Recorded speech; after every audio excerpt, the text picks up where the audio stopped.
Villain husband season 2 episode 52. ఇక story ఏంటో చూద్దామా? పదండి వెళ్దాం. నన్ను కావాలనే అవాయిడ్ చేస్తున్నావా నాన్సీ? దగ్గరగా వినిపించిన వాయిస్కి కంగారుగా వెనక్కి తిరిగి చూసిన నాన్సీకి షాక్ తగిలేలాగా ఇంచు గ్యాప్తో కనిపిస్తాడు మనోజ్. అక్కడ మనోజ్ని చూసిన నాన్సీ టెన్షన్గా 2 అడుగులు వెనక్కి వేసి మనోజ్ వైపు చూస్తూ, మీరిక్కడేం చేస్తున్నారు? అసలు ఈ టైంలో ఇక్కడికి ఎందుకు వచ్చారు? అయినా టెర్రస్ మీదకి ఎలా వచ్చారు?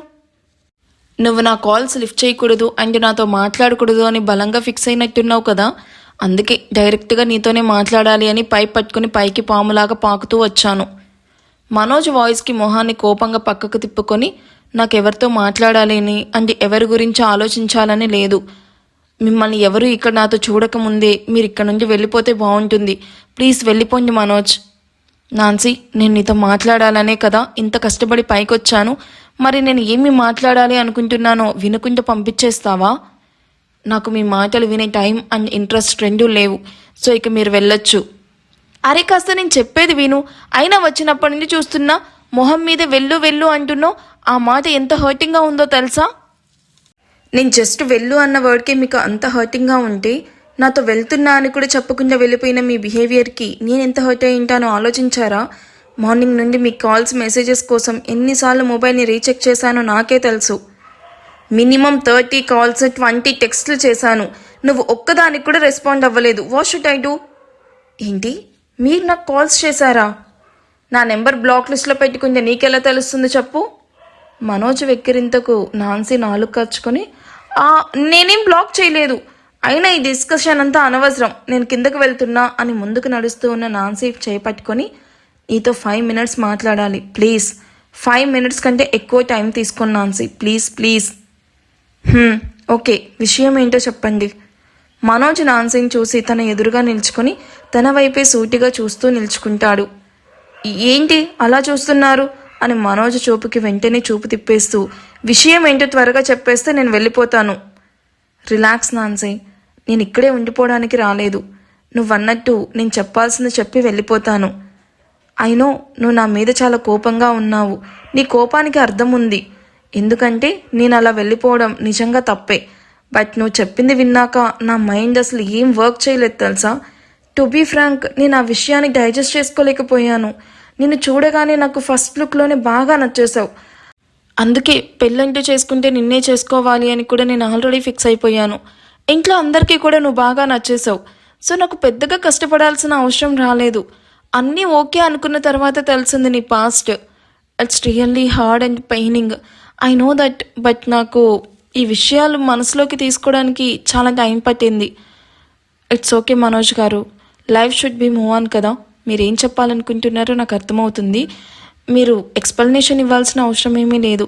I can understand. ఎనీవే, మీ మంచి మనసుకి మీకు మంచి అమ్మాయి దొరుకుతుంది. ఆల్ ది బెస్ట్ అని వెనక్కి తిరిగి అక్కడి నుండి వెళ్ళిపోతున్న నాన్సీ చేపట్టుకొని వెళ్లకుండా ఆపుతూ, ఆ మంచి అమ్మాయి నువ్వే ఎందుకు అవ్వకూడదు నాన్సీ? మనోజ్ వాయిస్కి నాన్సీ షాకింగ్గా వెనక్కి తిరిగి చూస్తూ, ఇదంతా నా మీదున్న జాలితో చేస్తున్నారా? ఒకరు నా మీద జాలిపడే స్టేజ్లో నేను లేను అనుకుంటున్నాను. నాకు ఎవరు జాలి దయ అక్కర్లేదు. నాకంటూ నా ఫ్యామిలీ ఉంది. అంతకుమించి నన్ను చూసుకోవడానికి నా ఫ్రెండ్ చెయ్యి ఉన్నాడు. It's enough for me.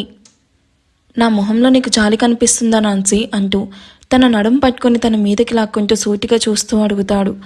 Manoj కళ్ళల్లో తన మీద కొండంత ప్రేమ ఆప్యాయత కనిపిస్తూ ఉంటే కన్నీళ్లతో మనోజ్ వైపు చూస్తూ, నిజంగా నేనంటే ప్రేమ ఉంటే ఎందుకని మార్నింగ్ అలా వెళ్ళిపోయారు?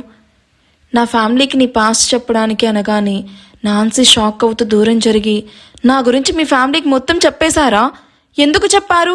నేను గౌరవంగా లైఫ్ లీడ్ చేయడం మీకు ఇష్టం లేదా? మీకు నేను నచ్చకపోతే దీన్ని ఇంతటితో వదిలేయాలి, కానీ నా గురించి మీ ఇంట్లో అందరితో ఎందుకు డిస్కస్ చేశారు అంటూ కోపంగా అడుగుతుంది.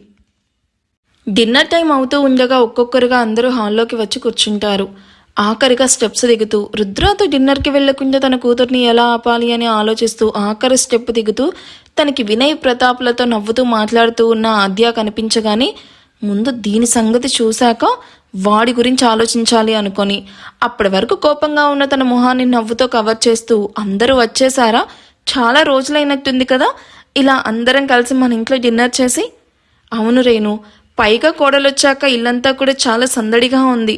ఎప్పుడు డిన్నర్కి టైంకి రాని జై కూడా త్వరగా వచ్చారు అని దూరంగా కూర్చొని ఒళ్ళో ల్యాప్టాప్ పెట్టుకుని వర్క్ చేసుకుంటూ ఉన్న జైని చూసి మెల్లగా చెప్తాడు వినయ్ వర్మ.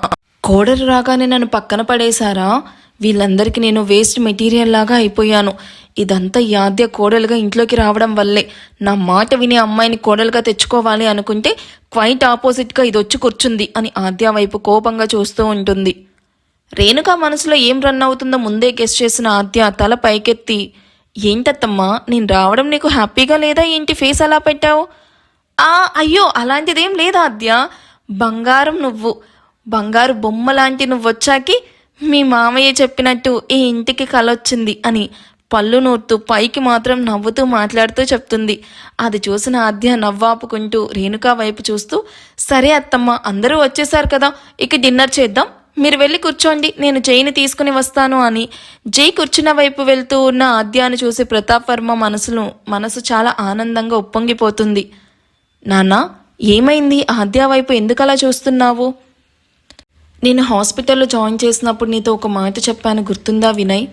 మన జైను మార్చగలిగేది ఆద్య మాత్రమే అని. నేను చెప్పినప్పుడు నువ్వు నమ్మలేదు, కానీ చూసావా ఇవాళ ఆద్య రావడం వల్ల జైలో ఎంత మంచి మార్పు వచ్చిందో. నిజమే నాన్న, ఎన్ని ఇయర్స్గా మనం ఎంత ట్రై చేసినా కొంచెం కూడా జైలో మార్పు తీసుకుని రాలేకపోయాం.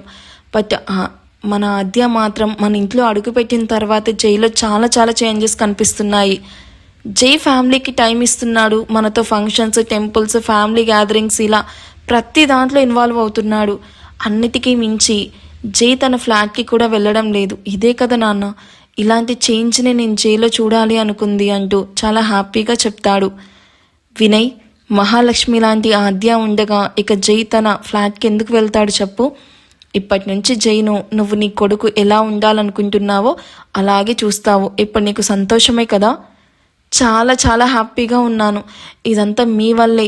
ఆ రోజు మీరు ఈ నిర్ణయం తీసుకోకపోయి ఉంటే ఇవాళ ఇంత సంతోషం నా కళ్ళ ముందు ఉండేది కాదు. థ్యాంక్ యూ సో మచ్ నాన్న. ఇందులో నా గొప్పతనం కన్నా నేను అడగగానే ఇద్దరికి ఇష్టం లేకపోయినా నీ కోసం అని మహదీర్ కోసం ఒప్పుకొని పెళ్ళికి ఇద్దరు రెడీ అయ్యారు చూడు, వాళ్ళని మనం అప్రిషియేట్ చెయ్యాలి. ఎనీవే, పిల్లలు పెళ్ళయ్యాక ఎలా ఉంటారో ఏంటో అని టెన్షన్ పడ్డాను. But look at them, they are very happy. నువ్వు కూడా నీ పంతాన్ని పక్కన పెట్టేసి ఇప్పటి నుంచి నీ కొడుకుతో ప్రేమగా మాట్లాడితే చూడాలి అని ఉందిరా. నాకు మాత్రం జైతో మాట్లాడాలని లేదు అనుకుంటున్నావా నాన్న? నిజంగా మీరు చెప్పినట్టు జై కంప్లీట్గా చేంజ్ అయితే ఎవరూ మమ్మల్ని వేరు చేయనంత దగ్గరగా జైను గుండెలకి హత్తుకుంటాను. వినయ్ ఆన్సర్కి ప్రతాప్ వర్మ కళ్ళు ఆనందంతో చెమ్మగిలితే రేణుక మొహంలో తెలియని భయం మొదలవుతుంది. నాకు వర్క్ ఉంది, మీరు వెళ్ళి డిన్నర్ చేయండి అంటూ మళ్ళీ ల్యాప్టాప్లో తలదూర్చేసిన జైని చూసి, హలో, నువ్వు రాకపోయినా నేను తినను అని చెప్పడానికి నేను రాలేదు. మామయ్య తాతయ్య గారు నీతో డిన్నర్ చేయాలి అని వెయిట్ చేస్తున్నారు. సో నీకు కూడా వాళ్ళతో కలిసి డిన్నర్ చేయాలి అని ఉంటే రా, లేదా నీ ఇష్టం అంటూ కావాలని జైతో చెప్పి వెళ్ళిపోతుంది ఆద్య. జై కాసేపు ఆలోచించి ల్యాపీ క్లోజ్ చేసి ఆద్య వెనకే రావడం చూసిన ఆద్య నవ్వుకుంటూ అందరినీ తీసుకుని డైనింగ్ టేబుల్ దగ్గరికి వస్తుంది. జై పక్కన చైర్లో కూర్చోబోతున్న ఆద్య వైపు చూస్తూ, ఫస్ట్ టైం అందరి కోసం కుక్ చేసావు కదా ఆద్య, నువ్వే నీ చేత్తో సర్వ్ చేస్తే బాగుంటుంది కదమ్మా. రేణుక వాయిస్కి చైర్లో కూర్చోబోతున్న ఆద్య పైకి లేచి నిల్చుకుంటుంది. అది చూసిన ప్రతాప్, మెయిడ్స్ ఉన్నారు కదా, వాళ్ళు సర్వ్ చేస్తారులే, నువ్వు కూర్చో ఆద్య అంటూ ఆద్యకి సపోర్ట్ చేస్తూ మాట్లాడడం రేణుకాకి అస్సలు నచ్చలేదు. ఈయనొకడు నా ప్రాణానికి, దీని మీద ఈగ కూడా వాళ్ళనివ్వడు అని ప్రతాప్ను తిట్టుకుంటూ మొహాన్ని సీరియస్గా పెట్టుకొని కూర్చుంటుంది.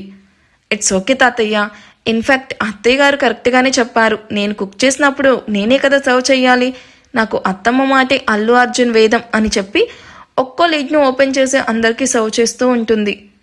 అల్లు అర్జున్ వేదం ఏంటి?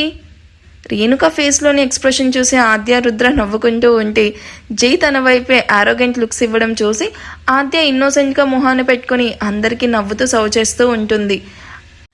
ఆద్య జై దగ్గరికి వచ్చేసరికి ఫుడ్ ప్లేట్లోకి పెడుతున్న ఆద్యను వద్దని చెప్పి, నాకు హెవీగా తినాలని లేదు, నాకు ఈ సలాడ్ చాలు అని, అది ఆద్య స్పెషల్గా రేణుక కోసం చేసింది అని తెలియక అదే ప్లేట్లోకి పెట్టుకొని లుక్స్ ఎమ్మీ అంటూ ఆత్రంగా స్పూన్ నోట్లోకి పెట్టుకొని నెక్స్ట్ మినిట్ చిచ్చి అంటూ దాన్ని ప్లేట్లోకి ఉమ్మేసి వాట్ ఈస్ దిస్ అంటూ కుక్ వైపు సీరియస్గా చూస్తూ అడుగుతాడు. సార్, అది యాక్చువల్లీ ఆద్య మేడం కుక్ చేశారు. కుక్ ఆన్సర్కి జై ఆద్య వైపు చూస్తూ, ఈ డిష్ పేరేంటి అని పళ్ళు నోరుతో అడగడం చూసిన ఆద్య లోపలే నవ్వుకుంటూ సున్నుండ సలాడ్ ది న్యూ రెసిపీ నేనే చేశాను హౌ ఇస్ ఇట్ జై అంటూ నవ్వు ఆపుకుంటూ అడగడం చూసి జై కోపాన్ని కంట్రోల్ చేసుకుంటూ తన వైపే యాంగ్రీ లుక్స్ ఇస్తూ ఉంటాడు. ఆద్య చెప్పిన మాటకి అందరూ ఒక్కసారిగా నవ్వుతూ వాట్ సున్నుండ సలాడా అదెలా చేసావు అని నవ్వడం చూసిన జైకి మరింత కోపం వస్తుంది.